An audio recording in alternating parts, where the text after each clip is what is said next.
지난 12일 자유한국당 김진태 의원이 광주에 왔었죠. 그때 이제 논란이 되었던 말이 5.18 자체는 부정하지 않는다고 하면서도 5.18 유공자 리스트를 공개하자는 것이었는데, 우리가 여기서 궁금한 것은 공개하자는 말이 왜 논란이 되었는가입니다. 먼저 이 질문에 답을 하기 위해서는 5.18이 무엇인지부터 알아야 해요. 제가 방금까지 5.18이라고만 했는데 과연 5.18은 민주화 운동일까요? 혁명일까요? 폭동일까요? 내년 2020년이 5.18 40주년을 맞이하는데 39년이 지났는데도 아직까지 무엇인지도 모릅니다. 법으로는 5.18 민주화 운동 등에 관한 특별법도 있고 진상규명을 위한 특별법도 만들어졌는데 아직도 이것을 의심하는 사람이 너무 많아요. 어떻게 보면 민주화 운동, 혁명, 폭동이라고 말하는 게 무엇이 옳다고 정해진 게 아니라 각자 자기 관점이나 생각들이에요. 자, 여기서 생기는 문제가 뭐냐, 어떤 관점이 옳고 그른지 명확한 기준도 없고, 그렇기 때문에 다른 관점을 이해하지 못하고 자신의 관점만 관철시키는 사람들이 나타난다는 거예요. 그리고 광주에서 그렇게 말하는 사람들 중 지목한 사람이 전두환, 지만원, 김진태, 김순례,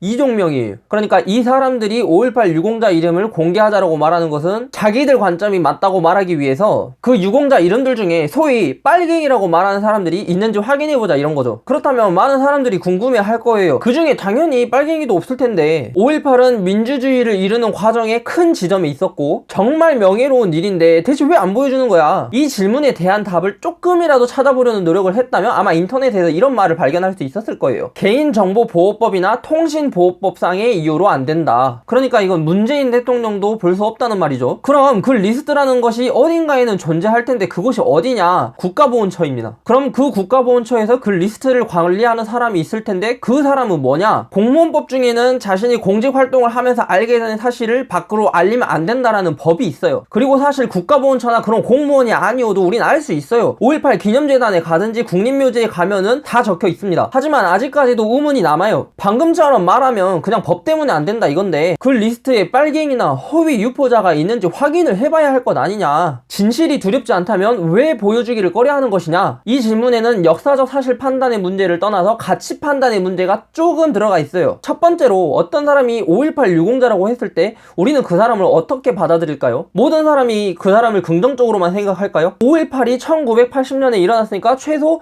40살 드신 어르신이 5.18 유공자라는 사실을 이력서에 적고 서류를 접수했다고 합시다. 과연 회사는 이 이력서를 보고 이 사람을 어떻게 생각할까요? 우리 대한민국의 민주주의를 이루는데 큰 공헌을 했으니 우리 회사에서도 정말 큰 힘이 되어주겠군. 아니면 이 사람 거기에서도 있었어? 이러다 우리 회사에서도 일내는 거 아니야? 만약 우리가 그렇게 하지 않는다고 하더라도 분명히 세상 어딘가에는 그렇게 하는 사람이 있어요. 그리고 그런 인식은 어느 정도 사회적으로 분명하게 드러나고 있어요. 이런 상황에서 누가 자신이 5.18 유공자라고 드러내고 싶어 할까요? 두 번째로 사실 5.18 유공자 리스트가 드러나지 않았을 뿐이지 우리는 누군지 알 수 있어요. 그러니까 그런 분들은 뭐냐? 앞에서 말한 사회적 인식과 싸우기 위해서 자신을 희생하고 사람들 앞에 선 사람이에요. 위안부 할머니들을 다루는 영화 I Can Speak를 보면 영화 중반에 나오죠. 나옥분 할머니가 그랬다는 사실을 주변 사람들이 알게 되자 시장에서 같이 정주고 살고 있던 사람들이 다 할머니를 피하게 됩니다. 그런 상황에서 누가 자신이 일본에 끌려갔었다고 말하고 싶었겠어요. 하지만 정의를 지키기 위해서 그런 사회적 인식과 싸우기 위해서 자신들을 희생하고 사람들 앞에 선 할머니들이에요. 그런데 그런 5.18 유공자들의 입장을 생각하지 않고 모두 공개하자라고 말하는 것은 전혀 배려하지 않은 거예요. 공개하자라고 말하는 사람들을 그 사람들을 공개해서 어떤 이득을 얻으려고 할까요? 정치적 이익? 아니면 사회적 인식을 바탕으로 해서 줄 수 있는 간접적 불이익. 공개해야 한다고 말해야 할 사람들은 당사자들일까요? 아니면 타인들일까요? 실제로 이 내용과 관련된 판결이 한 번 있었는데 공개했을 때보다 공개 안 했을 때가 더 이득이라는 거예요. 지금까지 이렇게 5.18 유공자를 공개해야 한다는 말이 왜 논란이 되었는지 살펴봤는데요. 결국 이 논란이 해결되려면 딱 방법이 하나예요. 진상규명, 진실이 밝혀져야죠. 이 영상 맨 처음에 이야기했죠. 5.18을 바라보는 여러 관점들이 존재한다고. 그 관점들을 통합시킬 수 있는 기준들이 마련되려면 진실이 있어야 해요. 그래야 발표 명령자를 찾고 그 사람을 처벌하겠죠. 그리고 더 이상 빨갱이가 있을 거야 그런 추측도 못 할 거예요. 광주에서는 이제서야 전일빙딩을 조사하고 진실을 밝혀낸다고 하는데 과연 언제쯤 그 진실이 밝혀질까 정말 궁금합니다.